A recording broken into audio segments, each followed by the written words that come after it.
আপনার কাছে অনুরোধ, এই দুনিয়া হলো কিছুদিনের জিন্দিগি বায়াম।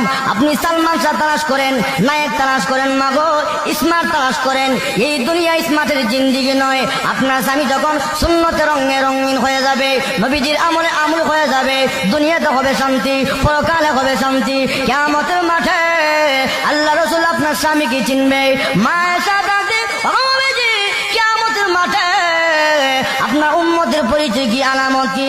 আল্লাহর নবী ডাক দে, আয়েশা রে, আমার উম্মত যদি দুনিয়াতে সুন্নত মানে, আমার উম্মত যদি দুনিয়াতে 5 ওয়াক্ত নামাজ পড়ে, ওযু করে, তার প্রত্যেক অঙ্গ প্রত্যঙ্গের মধ্যে নূর চমকাবে। কিয়ামতের ময়দানে বিশ্ব নবী আমি চিনে দেখবো আমার উম্মত গুলো কপাল চানওয়ালা নূর চমকাচ্ছে চেহারার মধ্যে। আমি নবী দেখে চিনে আমার উম্মতকে নিয়ে